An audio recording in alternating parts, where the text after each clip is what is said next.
Privet, Missouri. My name is December and I'm with the New Left. And this is my video series on other governments. So, Deborah Vajalowitz, Government 102, Russia. Mother Russia. I practiced a little bit of Russian for this. Where Parliament is very close to our American structure of government, except they have a monarch, I want you to think of Russia as also being very close to our American structure, but also with extra steps. Let's see. 3 branches of government, check. A bicameral legislative branch, check. A president, check. A monarchy, no monarchy.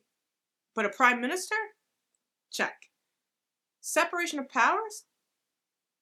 Let's just move on. Let's just blow right past that. Okay, let's back up and just go over the structure of government here, right?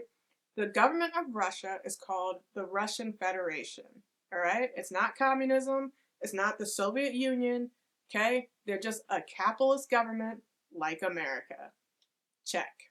Their legislative branch, the Federation Assembly, consists of the State Duma, which is our version of the House of Reps. The State Duma has 450 members, compared to our 435 members, plus 6 that we don't talk about. Their version of the Senate is called the Federation Council. It consists of 2 members from each region, just like our US Senate consists of 2 members from each state. It's almost like we're not that different. Double Vajalowitz.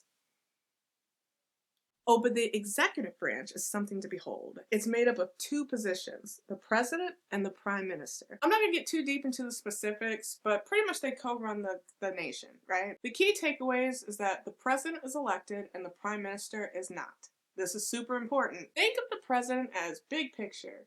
So basically like a US president. For example, the president oversees the military, some domestic affairs like the nation's budget, laws passed by the Federation Assembly, they sign into law. They do the same stuff that our president does, or is supposed to do. The prime minister handles the more domestic operations of the country. The prime minister has a cabinet of department heads and they oversee government agencies and spending. The US president also does this too. We're supposed to. So just try to imagine if they had split the US president into 2 positions, because the president would do both of these things. All right, so you get it now. Unlike Parliament, they don't have a monarch. They don't have a king or a queen. But if they did, you bet it would be Putin. You were all waiting for me to say Putin and you know it. This is the part where I bring up Putin. All right, let's talk about Putin because, I'm pretty sure it's the only person y'all all know, and there's a lot to say. There's a lot to say. Not too much. We're not gonna say too much. In Russia, you can only serve 2 consecutive terms. Consecutive is the magic word here. This is different from America. In America, you can only be president for 8 years total. Okay? It can be broken up, but it has to be 8. Can't go over 8. Now, because our terms are 4 years, this works out into 2 terms. Putin has been elected to president 5 times. 5 times so far.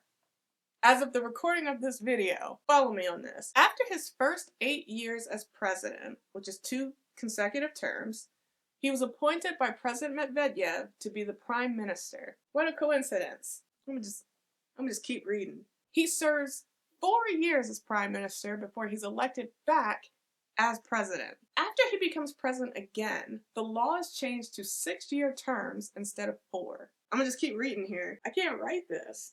Do they have separation of powers? Oh, you want me to answer that? I was asking you. Technically, on paper, they technically have separation of powers.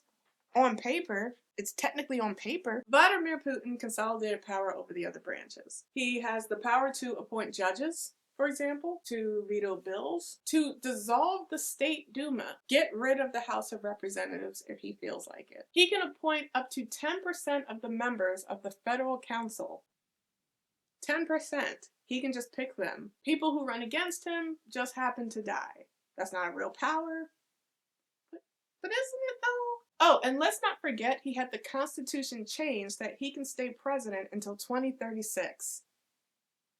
That's a thing. That's a thing he did. I can't write this. It's crazy. It's almost like a dictatorship. It's not socialist. It's not communist. It's just an oligarchical, capitalistic dictatorship.